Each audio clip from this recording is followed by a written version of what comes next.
As we all remember, Donald Trump's first term in the White House was marked by the idea that Trump and the Russian government joined forces to weaken America and sell it out to Putin. Of course, nothing was ever proven, but years were spent fighting within the country, halting the development of the United States of America. It's been 5 years since Trump left after his first term, and it's already been almost half a year since Trump's return. And on the pages of the internet, especially, by the way, in the Russian-speaking blogosphere, the legend still lives on. What do we know after all these years about how Trump became a Russian agent named Krasnov? And what was really happening between Trump, Russian oligarchs, and investments in real estate? And what about the Kremlin puppet masters, as we were told?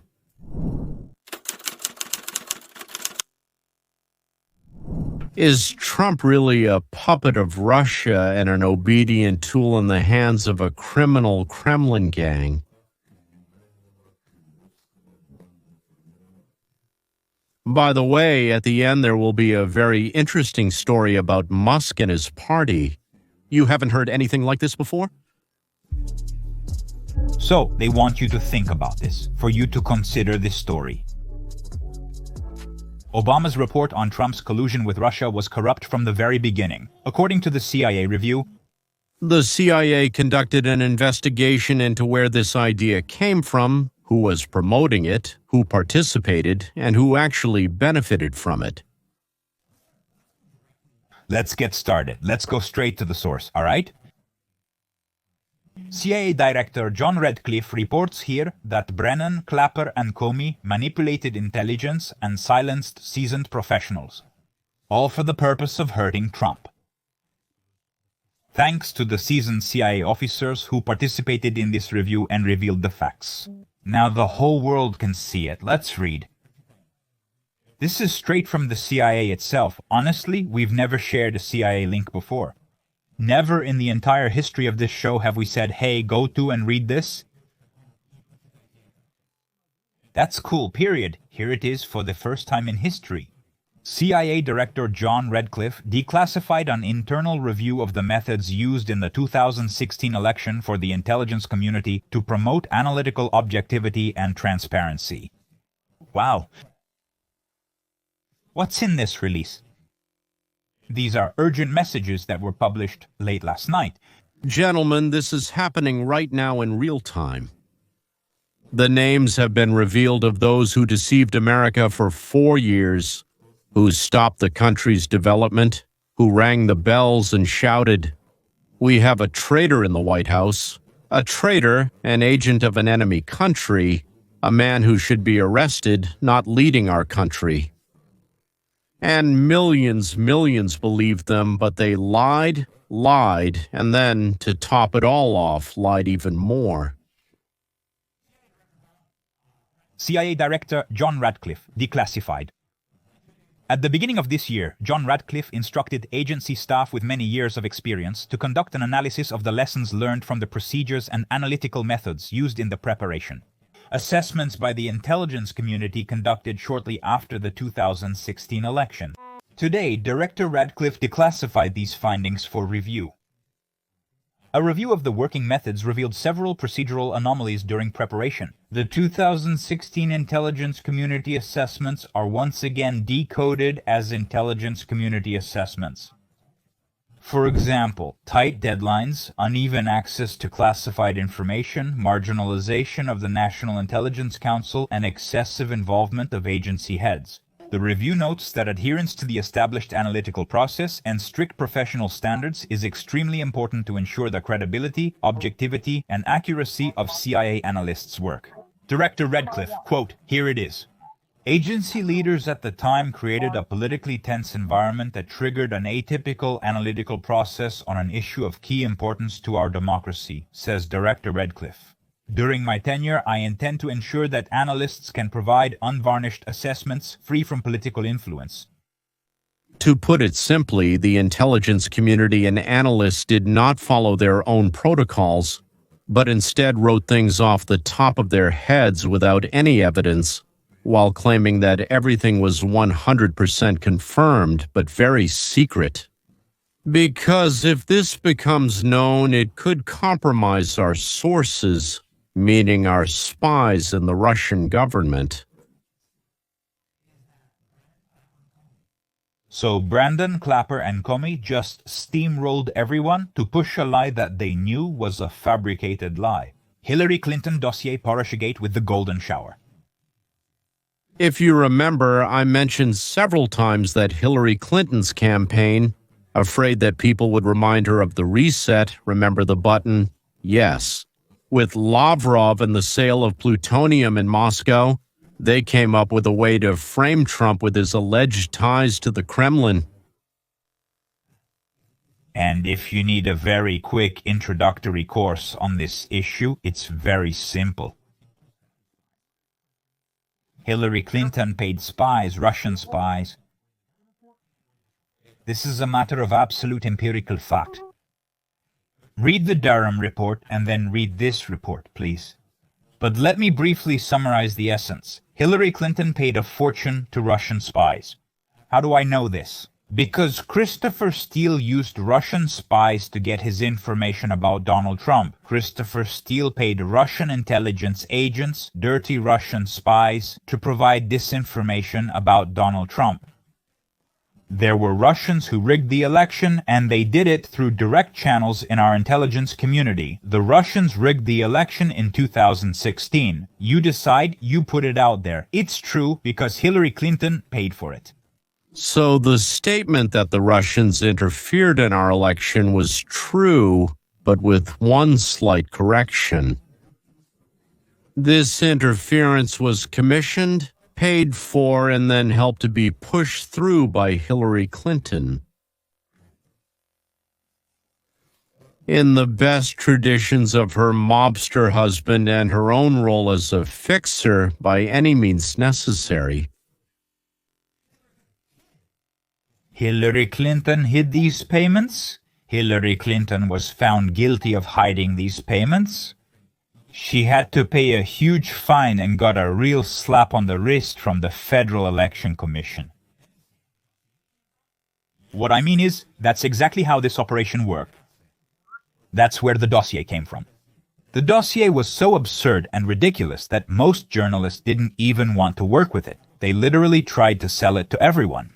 Benny Johnson, whom I'm showing you, spent several thousand hours, as he said, trying to get to the bottom of this mess. And then the CIA report came in. But before that, a drunk Nancy Pelosi got up on the podium and told everyone everything. Nancy Pelosi explained that they played to create with Trump a moment of the absolute. Well, like someone is shaking a cart full of vodka. That is, Nancy Pelosi came out and directly explained what they are going to do with Trump. This is just crazy. Listen to how Pelosi explains the process. Wrap-up smear. She shouldn't have said that at all. That's exactly the tactic they used against Trump.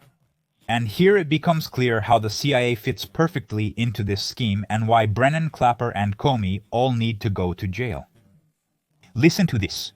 They're shutting down hospitals and everything else. So they don't want people to see this contrast, so they focus on something else.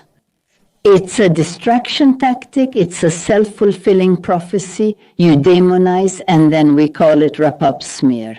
In politics, you smear someone, spreading lies and everything else. Let's break it down to smear someone by spreading lies. This is the controversial dossier from Russia, which was funded by Hillary Clinton. So she paid for it through an organization called Glenn Simpson and so on. But Hillary Clinton paid Russian spies to write compromising material on Donald Trump. I see, that's how it is. You spread and write about it, and they will talk about it, write about it in the press. All right, you spread it. Hillary Clinton spread it by passing it to the FBI, the Justice Department, and the CIA. She brought her little dirty report written by Russian spies. The Russians rigged the election, the 2016 one. Pin it up and hang it. That's how it was done. They did it, and Hillary Clinton paid them for it. The image of the United States is partly corrupt, partly complete idiots. This, and this. So they have proof that the press reported this slander. Putin, Russia, collusion. Trump, Russia, a kind of collusion. Trump, Russia, possible collusion. Trump, Russia, metallic collusion. Trump, Russia, possible collusion. Trump, Russia, collusion. Possible collusion between Trump and Russia. Russia, possible collusion. Trump, Russia, collusion. Trump, Russia, Russian collusion. Trump, Russia, Russia, possible collusion. Russia hacked our elections. Now there's going to be a big twist because suddenly Trump is Russian possible collusion. Russian collusion, Trump-Russia collusion, Trump-Russia possible collusion. There's a Russian there. Collusion with Russians, Trump-Russia. Possible collusion. Prove the collusion. Was there collusion? Absolutely. it was a show. Some performances were paid for, others lied to curry favor, and still others could only repeat other people's words and wanted scraps from the master's table. But who was behind all this criminal deception of the country? This is an 8-page document. The review of lessons learned found that in December 2016, 6 weeks before the end of his presidency, Barack Obama ordered an assessment which concluded that Russian President Vladimir Putin sought to help Trump win the election. This brings Barack Obama, the previous president, into this whole story, and he was really the one who started it all. It wasn't Hillary Clinton who was the candidate. It was Barack Obama who had presidential power to give the order to surveil Trump's company, to set up listening devices around Trump's hotel, to hire spies and informants to contact him and blow up this story. The review revealed numerous procedural anomalies that undermine the credibility of the intelligence assessment report, including extremely tight preparation deadlines, strict secrecy, and excessive involvement of agency leaders. The composition of the key intelligence agencies, meaning those that were excluded, was also called into question. And it was noted that media leaks may have influenced the analysis to fit the false narrative about Trump's collusion with Russia. So Hillary came up with a way to slander Trump, and she delivered it to the press and the intelligence agencies. Obama, based on this fabricated information, knowing that the dossier is a deception, gives the order to investigate. 3 intelligence agencies urgently, within a week, bring him the results of so-called investigations and say yes, Putin and Trump entered into a criminal relationship, and Obama gives the order to wiretap, hire agents inside Trump's election campaign, blackmail, provoke. The FBI deceives the court and gets official permission from the court to monitor Trump's election campaign, his people, and his tactics. Naturally, then passing this information on to Hillary and her people.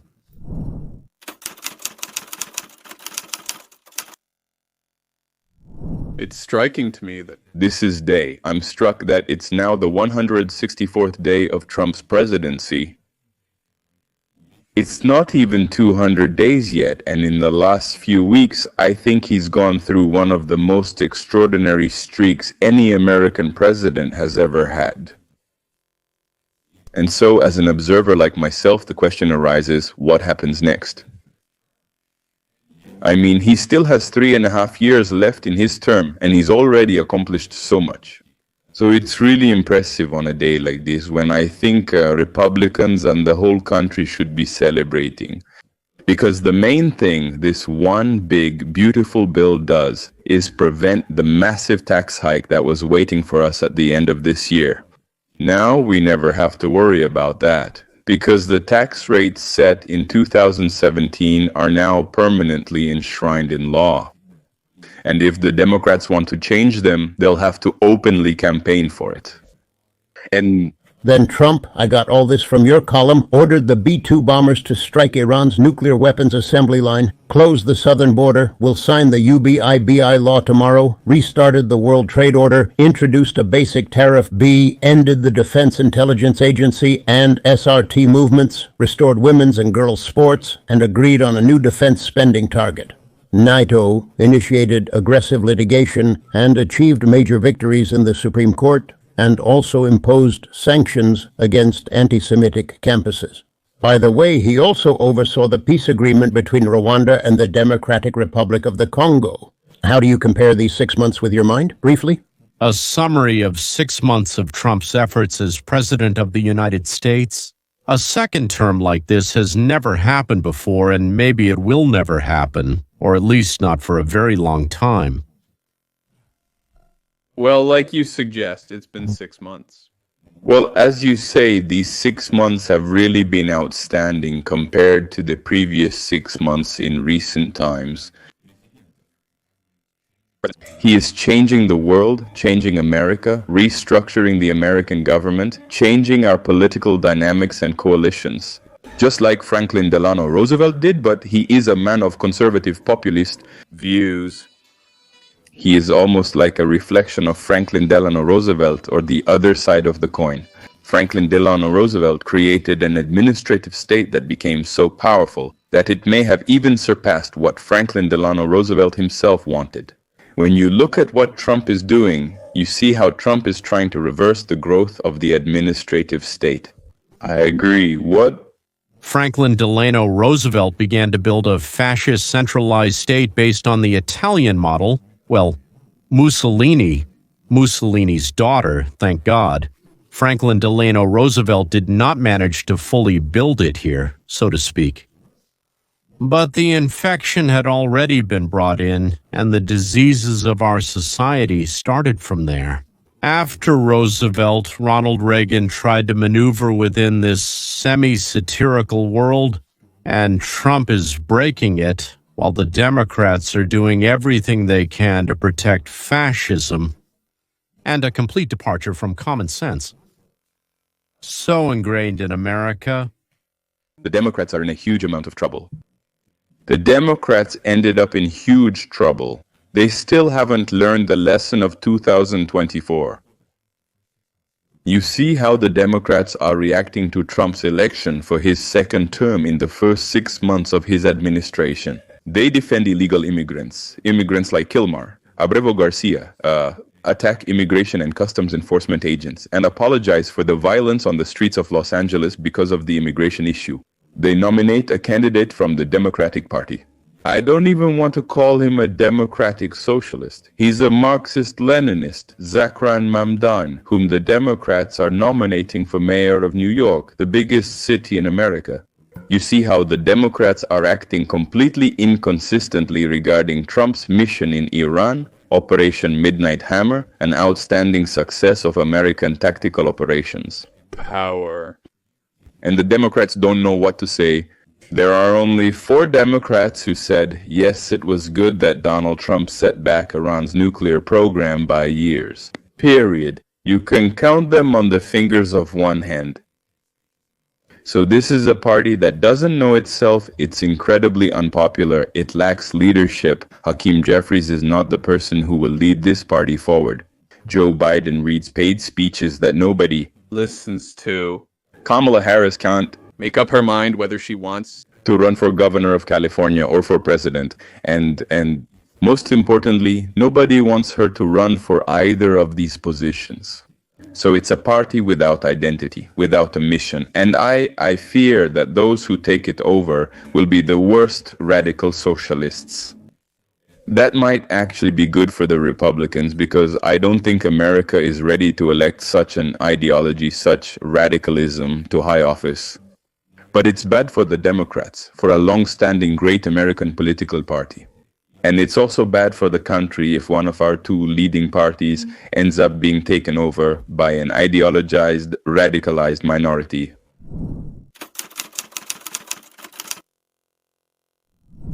In the United States, there used to be the Whig Party and the Democratic Party. The Whigs went under and the Republican Party emerged.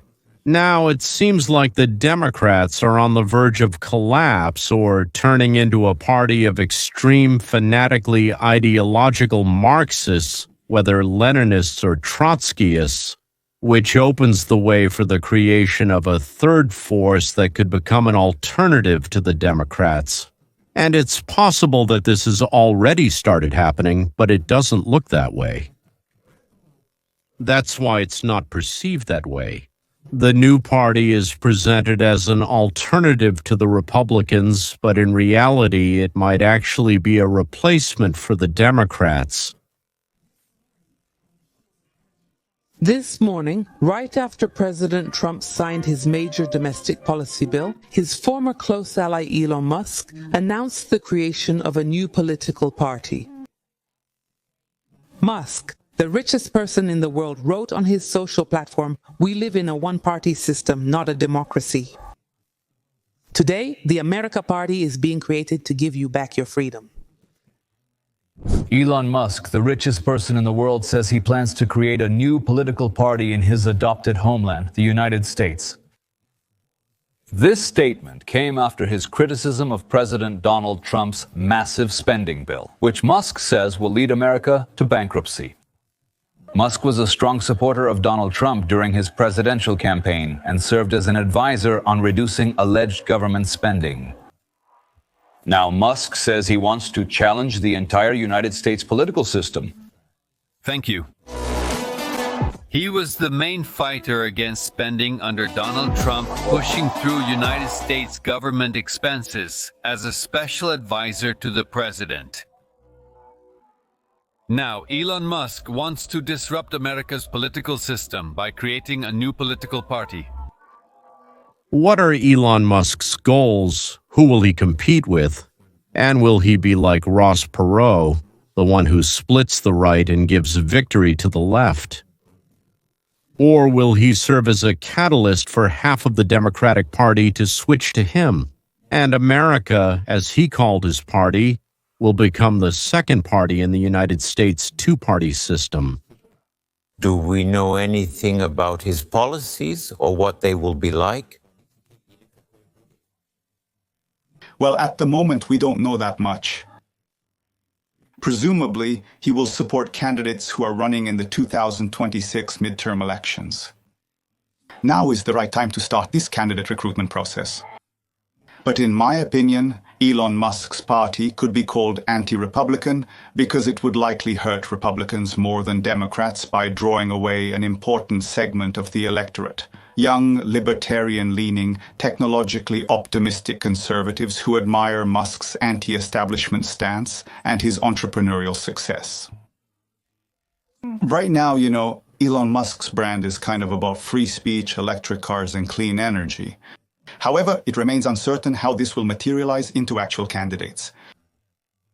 I see. So he could attract some of that young Trump voter base. But out of the 5.5 million people who voted in Musk's poll on X, 4.5 million agreed that it's time to create a new political party that would represent those very 80% of people in the middle.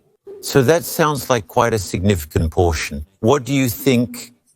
Is that really a significant portion? And if you look at public opinion polls, they clearly show that Americans are dissatisfied with the two-party system. The problem is, in my opinion, Musk is not operating in that moderate space. It's enough to just visit his VIX account to see exactly which politicians and what kind of image he is projecting. He has damaged his reputation among Democrats so much that I don't think any of them will come back. And when he directly opposes Trump, I think it becomes very difficult to attract Republicans. So in reality, he's only playing with a relatively small part of the electorate. But that doesn't mean Elon Musk can't play the role of a spoiler. He definitely can. I guess I'm just more skeptical that such candidates can actually win an election. I think analysts are underestimating the situation in the Democratic Party, where there are a lot of people who won't want to vote for Marxists. But they won't go to Trump either, and to Musk, even after they hated him for helping Trump, it's still easier for them to go to Musk than to Trump. And if the timing is right, it seems that while millions of Democrats are moving away from their party's current course, only a relatively small group of young, tech-oriented, libertarian-minded specialists will go from the Republicans to Musk. I guess that's how I would put it. But those who voted as a protest to keep Trump out of the White House might break away from the Democratic Party. Many of them have already realized they were wrong, and some are switching to the Grand Old Party. The Grand Old Party is the Republican Party. But most of them still won't go, and out of habit they might end up voting for the Democratic Party. And then there's Musk. It seems to me that even though Musk himself thinks he will split the Republicans, actually, and if historically the time has come to move away from the Democratic Party, which is an anti-capitalist party, then maybe it's time for two parties focused on the free market and individual freedom. But their methods will just be different. Both of them will support the free market, but they will want to build it in different ways. It's much more appropriate for America to have two pro-capitalist parties, and maybe that's exactly what's happening right now. We'll end here. The gift is the book Capitalism 101. By the way, it's very important for understanding for which capitalist party you want or would like to belong to. The link to the gift is waiting for you below. Everything is free. We just want to bring this book, this information to you. Well then. So I think that if you read it and enjoy it, you'll want to go further and learn more about what I write about in capitalism.